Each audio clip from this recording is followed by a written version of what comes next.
Hello, boys and girls. This is Miss Gardner here. I'm getting ready to go right back over some parameter and area information that we talked about yesterday in class. We're going to look at it again today, okay?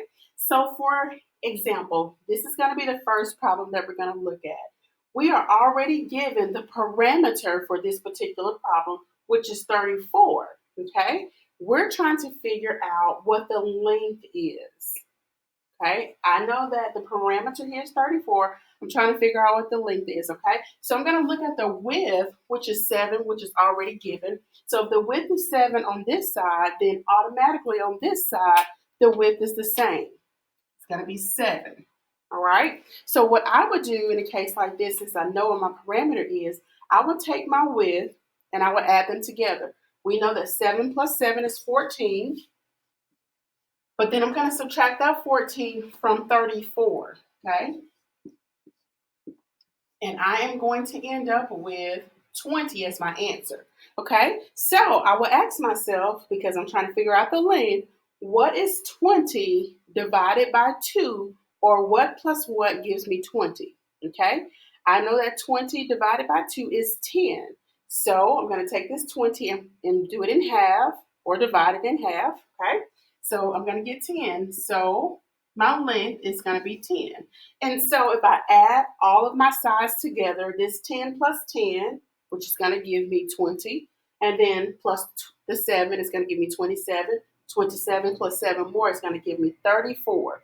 So that's how I come up with the length for this problem, okay? All right, so moving right along, let's look at this one. Oh, now this one's just a little different. This one gives me the area, which is 56 square miles, and it gives me the width of one side. Now remember, I told you guys yesterday that the area is equal to the length multiplied by the width. Okay, so the area, this part right here on the inside, is equal to the length multiplied or times the width. So what I will ask myself, since I'm given the width, is I'm going to say what times 7 is going to give me 56? What number times 7 is going to give me 56? And I think I just heard somebody say that 8. 8 times 7 gives us 56. If you said that, you're absolutely correct. So my length here is going to be 8. That's how I will work that particular problem. Okay? Because we know that the area, or we can say A, which represents area, is equal to the length times the width, or the length multiplied by the width. Okay? All right. Now, here's a trick question I want to ask you with this. Okay, since we have that information, what is the parameter of this figure? Since we have some information here, I want to know what the parameter is. Now, granted, this problem did not ask for the parameter, but I'm asking you because I know you've learned enough about parameters now that you should be able to help me solve this problem, okay? You should, okay? So the length is 8, so that means right above, the length up here is going to be 8 also. The width is 7, so right here, because it's the same size, that's going to be 7. Okay? And the parameter is adding all of these together, and that's going to give you a parameter. So if I add 7 plus 7, I get 14. If I add 8 plus 8, I get 16. 6 plus 4 is 20.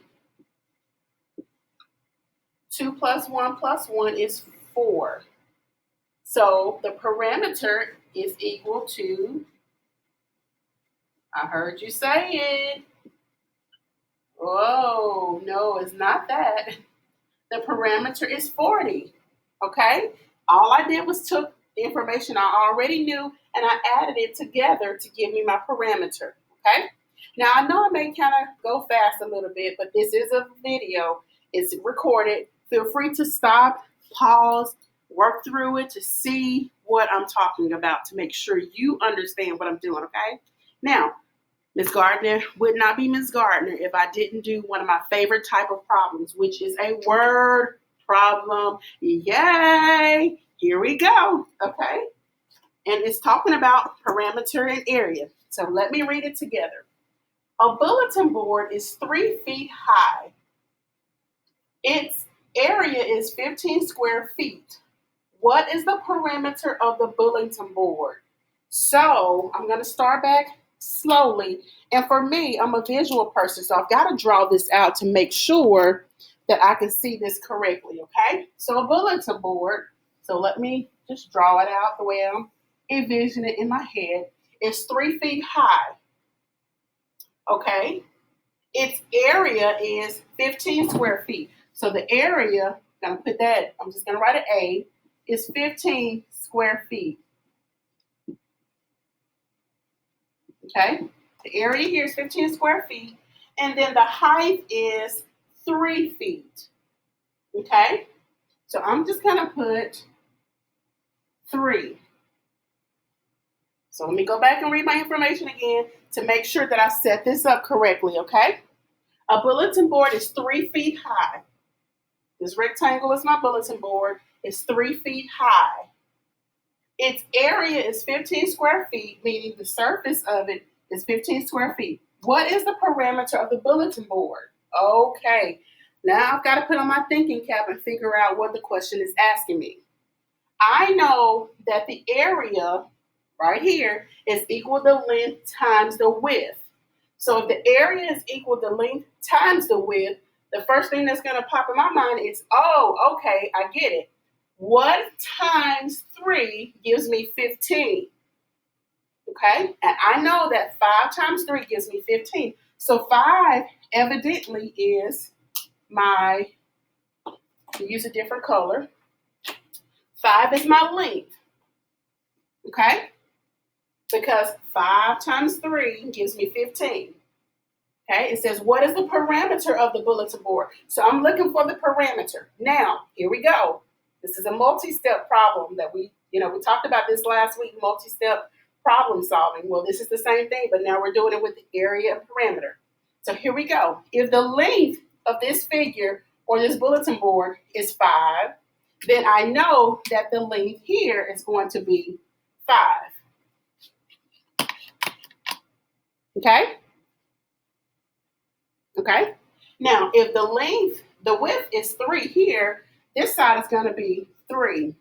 Okay? So now all I do to get my parameter is I go through and I add all sides together. I'm going to add this to this to this to this to this. So 3 plus 3 gives me 6. 5 plus 5 gives me 10. So I'm just going to add it together to get my parameter.